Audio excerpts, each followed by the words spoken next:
Hey there, folks. Welcome to Spectrum Pulse. We talk about music, movies, art, and culture. And today, we're going to be talking about the self-titled debut album from Laura Veirs. I've talked before about team-up records and the very delicate balance that so many of them have to take. Ideally, you want a synthesis where everything comes together into one glorious whole that leverages the strengths of all acts while minimizing the weaknesses. And let me stress how rare it is that that actually works. More often than not, one artist will overshadow the other, or they don't have any chemistry, or the entire experiment ends up being less than the sum of its parts. And that's when you have two artists. It gets even more complex when you have three. And yet, here we have Laura Veirs. For those of you who are confused, Laura Veirs is a concatenation of three artists' last names, all three female singer-songwriters who have amassed a pretty amount of critical acclaim: Klang, Neko Case, and Laura Veirs. If you're familiar with the mainstream, the name you're probably going to recognize the most is Klang and her signature song, Constant Craving, as a part of the mini wave of Canadian female singer-songwriters that got big in the 90s, like Alanis Morissette. Now, if your frame of reference for female Canadian indie songwriters skews a little bit later, you probably recognize Neko Case as well, member of the New Pornographers and critically acclaimed in her own right. The last artist you probably wouldn't know as well unless you know your underground indie folk, but Laura Veirs has actually worked with Neko Case in the past, and she's actually put out a stream of well-received singer-songwriter records throughout the 2000s. Now, keep in mind that all of these women come from very different sides of indie folk and rock. Neko Case has always been on the rougher side of alternative country and Americana. Klang started off in a similar area, but also has made pop and even collaborated with Tony Bennett. And Laura Veirs plays more to the ramshackle, smoked out, ethereal side of folk rock that guarantees that I'll be digging through a discography with a rabid abandon the second I get some spare time here because I really like it. With all that in mind though, I can see the intersection point of all three of these artists and why they would want to work together. So what does this unique collaboration give us? Well, honestly,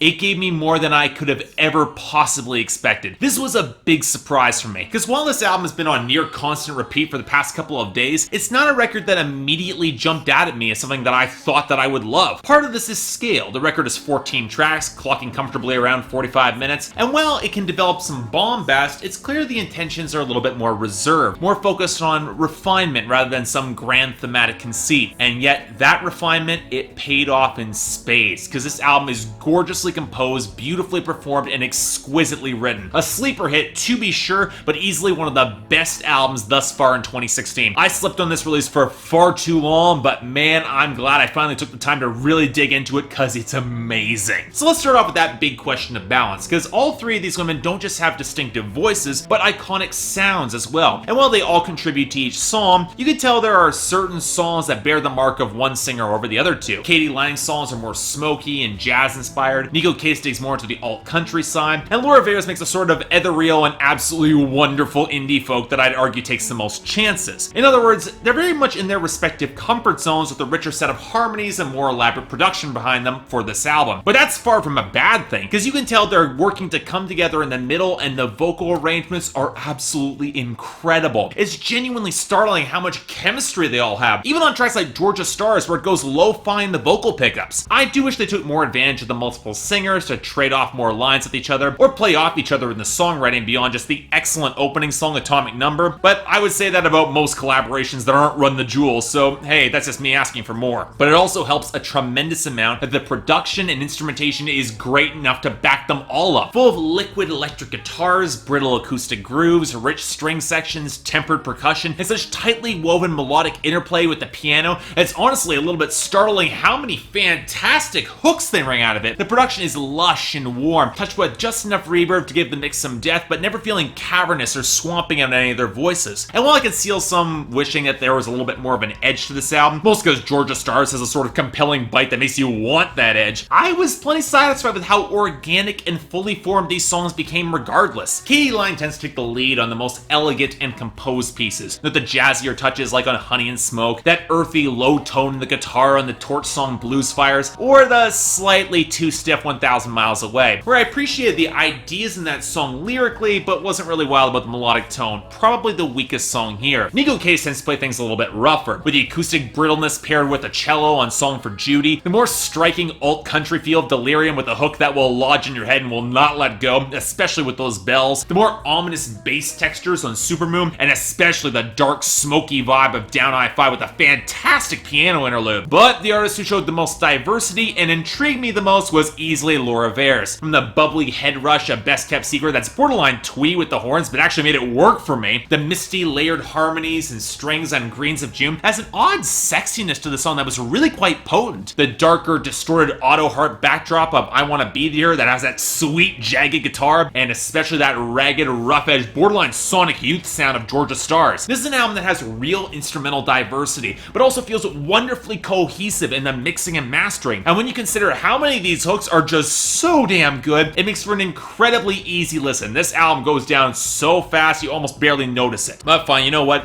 What about the writing? Because, let's be honest, there's a part of me that's going over this album and highlighting how it doesn't really seem to have a unified idea or theme. It's a little bit looser. And on some level, I would agree with that. These songs aren't so much looking to drive a narrative so much as they are capturing snippets of heartfelt emotion, with the situation tempered by enough maturity to lend self-awareness, but still feeling earnest regardless, which works to great effect on songs like Delirium or Best Kept Secret, the latter of which is a tribute to Laura Veirs as guitarist and has that friendly camaraderie that's really quite infectious. But the writing tends to lend these songs gravitas to temper the wilder emotions, like on Behind the Armory, where the narrator has her own emotional shields developed through circumstance, but she's looking for someone who can love her despite it. That song got to me. Or take Greens of June, where every mundane detail seems sharper as love has pulled this woman back from the brink. Or Georgia Stars, a song written from the perspective of a ghost reminiscing on half-forgotten love separated by life and death. That distance is a pretty consistent motif across chunks of this album, from Katie Lang observing a lover fawned over by the masses on Honey and Smoke, or the heartbreaking emotional distance of Blue Fires and 1,000 Miles Away, where sometimes you can be in the same room and yet feel so far away from your partner. And that's not counting a song like Supermoon, which takes metaphors about venture capitalism of all things, that's Neko Case contributing, and reframes them in terms of a relationship where both partners are strip mining the connection for any sort of emotion or connection. A pretty genuinely bleak song. Or the fight song, Why Do We Fight, only providing more truth of how the people we have the capacity to hurt the most are those that we love. But what I really love about this album is how that tempering maturity is often seen as a strength to deepen the emotions in these relationships, not detract from them. Atomic Number laments the loss of purity on the surface, but shows how that deeper emotional connection can transcend it, develop a new type of purity. Song for Judee goes even darker, written about a singer-songwriter in the 70s who never quite made it big and died of a drug overdose, but captures enough of that vibrant spirit to keep on trying for that connection and makes the tragedy go down a little bit easier. There's a hopeful note in that song that I really liked. Hell, when you have songs like I Wanna Be Here as a tribute to the struggling artist, or Down I-5, describing the road on the West Coast that links the homes of all three singers, you come to realize it's the connection over that distance that's paramount, be it between lovers or artists and their audience, stretching across barriers of emotion, distance, or even from beyond the grave. And yeah, perhaps a theme that can feel a little bit broad, but the stories are well told enough and framed enough to pull you in regardless, and that's what really happened for me with this album. I don't know if this is simply a one-off collaboration, but Neko Case, Laura Veirs, and Katie Lang delivered something incredibly special with this record. An album that it's definitely subtle, but is gorgeous enough in its simplicity and its hooks to keep pulling me back for more. I really hope this isn't a one-off. I want to hear more of this. For me, it's an easy 9 out of 10 and absolutely a recommendation if you're looking for some of the most gorgeous and excellently composed and produced music you will hear this year. This is the best sort of collaboration, folks, and even if you're not huge into indie folk, you gotta check this out.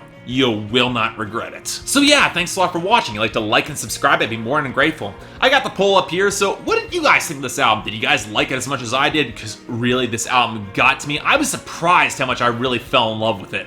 Beyond that, anything else I might be able to do to improve my presentation, or any other albums coming up that you want me to take a look at, I will try to give them a listen. Coming up next is the mid-year review, so stay tuned for that. Until then though, I'm Mark, you're watching Spectrum Pulse, and I'll see you next time.